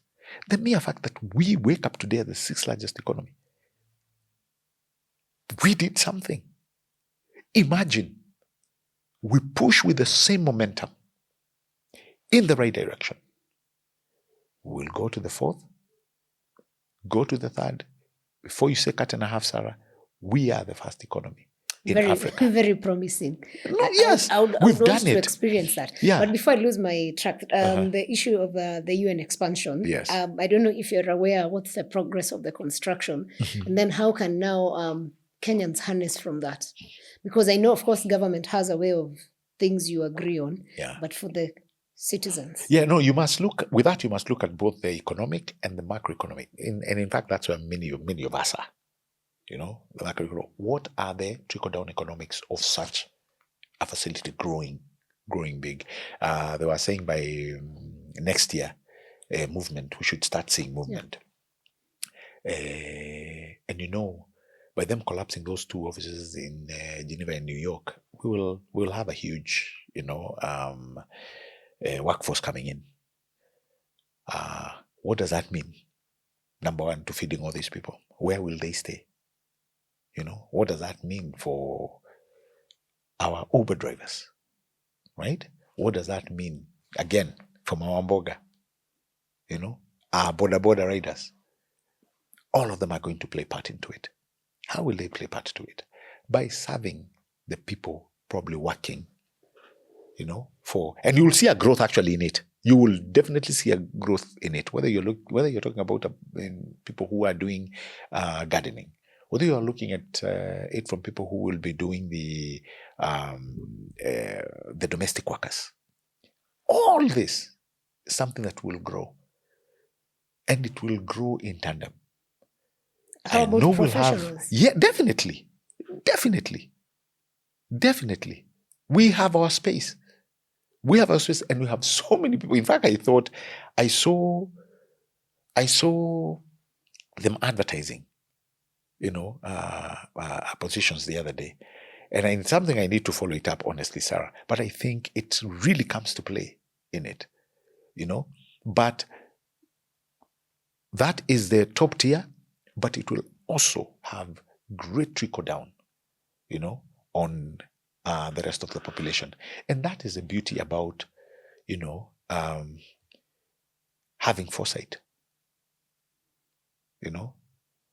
So this is a place that we expect. Look at the malls around the area. Look at, we put this mall and it's ready now. We expect for it to quadruple the traffic, 2 Rivers, Village Market, the shoppings around there. The people who run businesses all there, they are Kenyans. Most of them. What do they expect? They expect exponential growth. Would there be a strain on Like the sewer system, or was this something pre-planned, expected? Like you had the PS talking about it yesterday.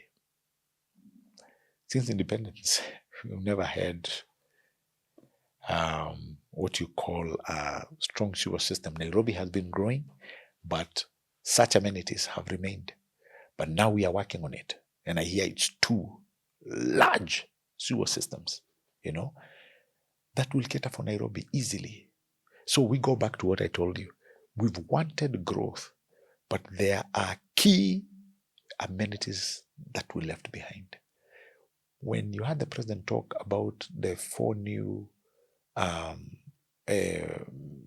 areas of focus to the first world, agriculture was in play, skill and education came into play. But also, he spoke about power, energy. Yeah? And the 4th one was infrastructure. Those 4 are key.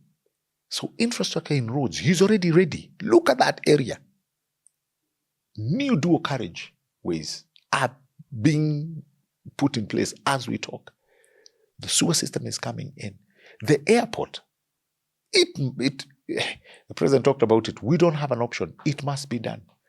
We cannot just run to court for the sake of it, just because our constitution allows. Otherwise, why then do we have the same constitution that we are using to degrade or to make us become undeveloped? It's not even a catch-22. It's being silly. So I think we are ready. And Nairobi, I don't think has never been ready for such a thing as we are now. Look at how things are opening. The percentage of the construction work out of 10. I can try and find it out, but now I don't know. But I know by them saying next year, it shows that it's really gone quite far. And even when we are talking about construction, we should not fail to talk about the other side of Nairobi, Ngong Road. I don't know whether you've visited Ngong Road. Yeah, I've seen the near junction. There's a lot of... look at that. And there's also another big structure that's coming there called the Talanta Stadium. Let me tell you, in the next 10 years, we go with the same trajectory we are heading, Sarah. We shall be grateful that somebody took the initiative. Somebody took the initiative. And when we look back and say, you know what, like that case of the passport, it took me aback. It really took me. Don't we have, and I was asking myself, don't we have a way of advancing things? Like we say, okay, these printers will need new ones in 5 years, in 10 years. And somebody was telling me, a very senior official who has been in your house for the longest, said, no, unfortunately, we don't think like that. When things are working, we are just happy. But they say it's a government thing. It's a government thing, yes. But this is the same reason you hear the president talking about mediocrity. It is the worst thing. And that's why I tell people, we may end up as a country someday. I'm not saying this in a bad way. We may end up having 2 groups of people, high achievers and mediocre people. And in high achievement, you actually, the way I look at you, you're a high achiever. Because you will say, I do not want to be mediocre. I don't want to be stagnant. I don't want to be, By you saying you're high achieving does not mean that you're looking to get into the billions. No. But you don't want to sleep in the comfort of today. You want to say, I want to get to a place where tomorrow is better than it was yesterday. And I feel this country someday, in the future, will be divided into those people. But you have people who are just high achievers who want to get us to the first world. I feel and you have people who are just contented. Is divided into the private sector and government. No. No. In this sense, private sector, it's business. Yes. So normally, even out of normal days, they're very serious with their work.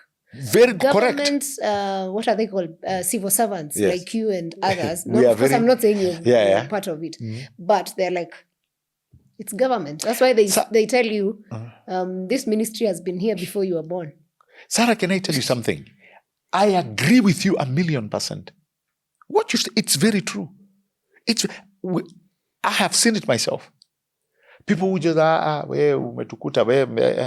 this is the speed in which we travel in. Why do you think people are putting fights with the president, calling him names and telling him that he wants to buy these agencies and government corporations? The president looks at it and said, if we give this to investor XYZ, they will be able to turn this thing around. But why won't we then fix the civil service? I keep reminding people. Because selling it to private means we give up as government, we can't fix it. No. There are things government is not good at. That's just the truth. But it can be good if they wanted government, it to be. Government, right? you cannot purport to do what private sector does. Give private sector what they are good at.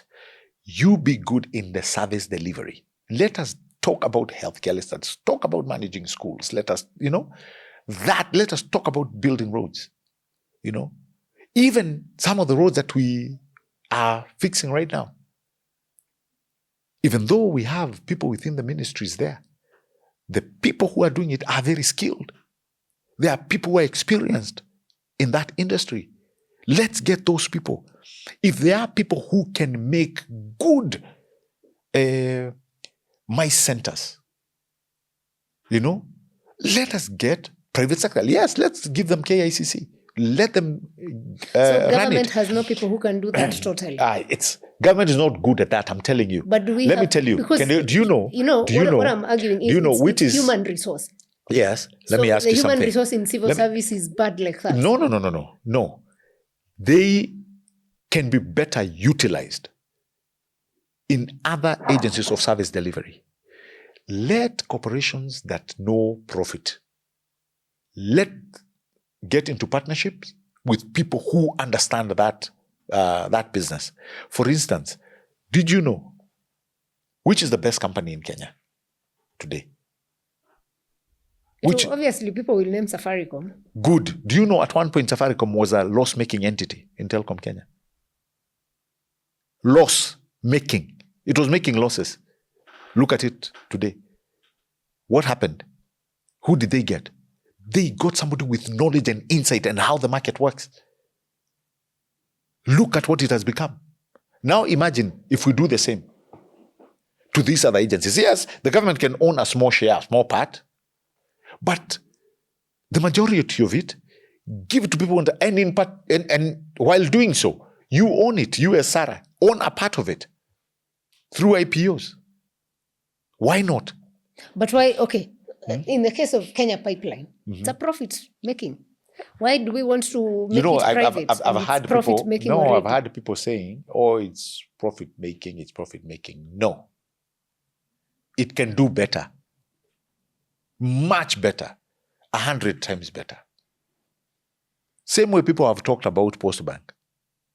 Tuache tuone. Every time the president talk about it, every time you open those doors, losses of millions of shillings are reported every day. You open those doors.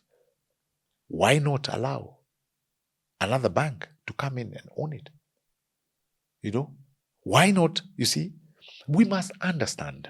It could have been okay or profitable back then, but we have seen agencies that are within government going at a loss. You remember there was a time, KPLC, they used to connect 2 people, probably a day. Kenya Post and Telecommunication, I think you are still there. Yet, they had people wanting connections and installations of telephones. But look at their speed. And you know why they used to do that? Because we are government. But when somebody who understands how to run such corporations, how to make profits, you see, that's what they should be. Government is not in the business of making profits. For instance, the amount of money, the budget we spend in schools, what profit do we get in hard currency? None. But the quality of those people coming out of schools is how we earn. Yeah, because they give back to Correct. society. We expect somebody is well taught, he has the knowledge, he has the skills to match. That when this person, they hear about, hey, this is an accountant from Kenya, like they do in South Africa, they say, this guy is solid. When somebody in Germany, like now they're asking, in Canada, they say, we want Kenyans. People are asking, doctors, we want nurses. Why? It is because we have good, solid, foundation. Sarah, we only need to better. The other, we get a lot. We get all with the punches, as somebody was saying. No, but we want to work. Yeah. First of all, doctors, personal. I mean, why would you have 50 people waiting for one doctor? Sarah, I think somebody has been educated little. You can want to go up, but we're talking about this other. Want Kenya to have that. Also,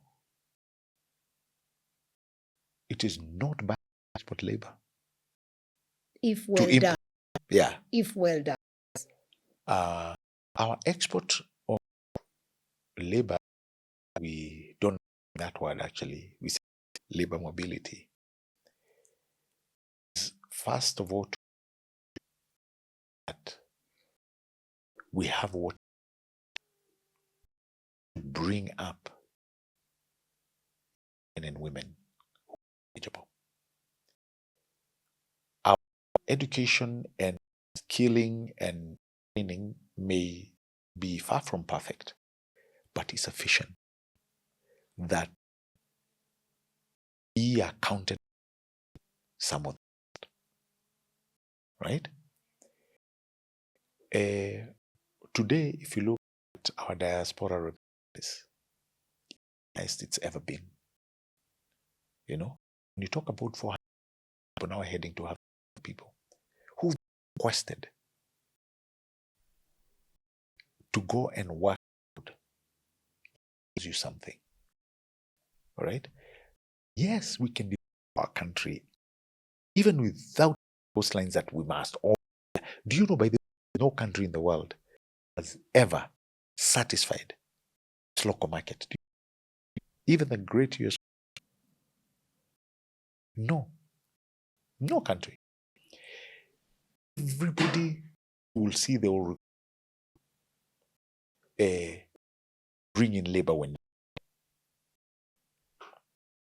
I was giving somebody an example. They was no, America biggest. They are the biggest. Europe, UK, they are the economies. I went the other day. Most pilots are British. Does that tell you? And get work at home? So no. It's a global village. Skills. The new skill, the efficiency that is being required globally. We are going to have this movement forever. People will opening up. Look what we've done. Did you ever think come a time when we'll become a visa free? Can't we all, the people in Africa who wants to come? Look at what Rwanda. They've abolished visas from all Africa. That is where the world one huge global. And we must be alive with these tickets. So hii mambo ya lazima tu no. Kama kazi na BBC.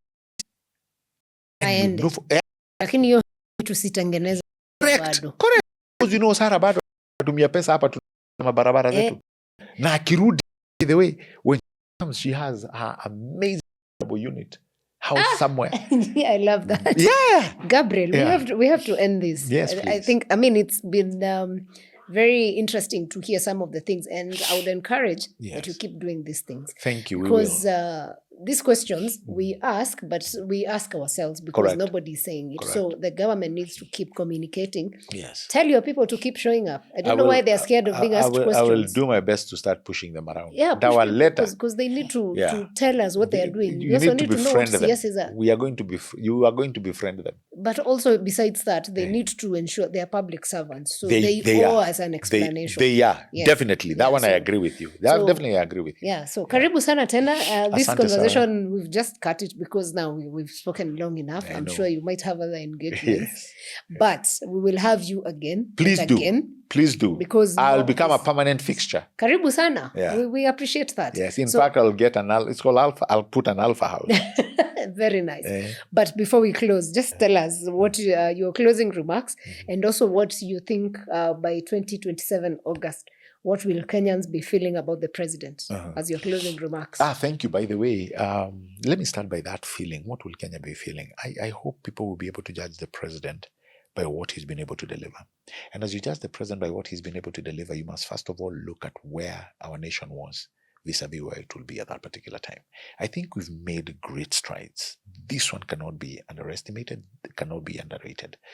By the mere fact that we are not where we used to be. That is testament enough, or that's testimony enough to say, you know what, Kenya is heading in the right direction.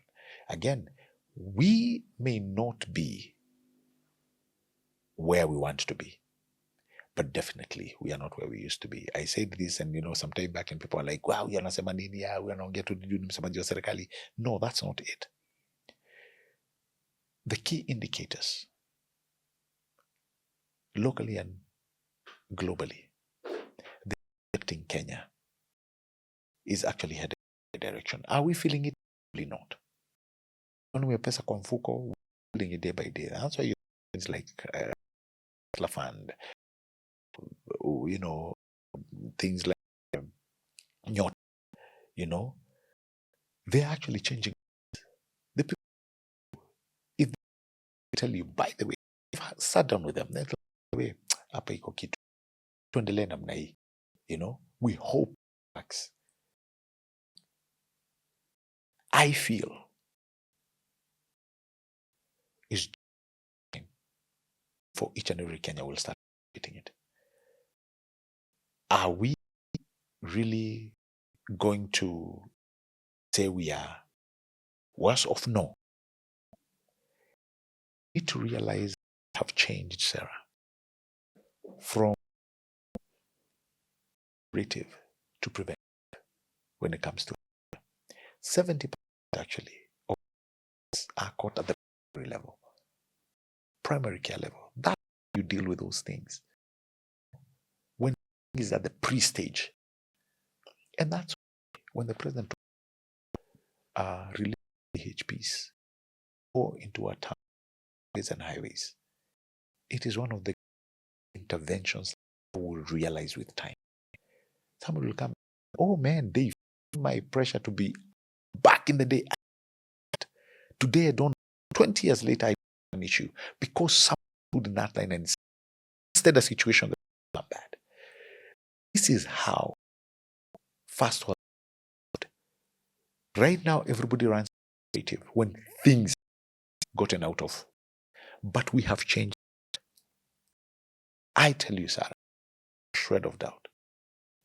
The preventive element, universal health care, will bear fruits more than you can imagine. This one will be in time. When you see all the roads that are being built, so because we've understood what is coming in the future, we can't hold our hands. That thing that people say, whatever, it can't be business.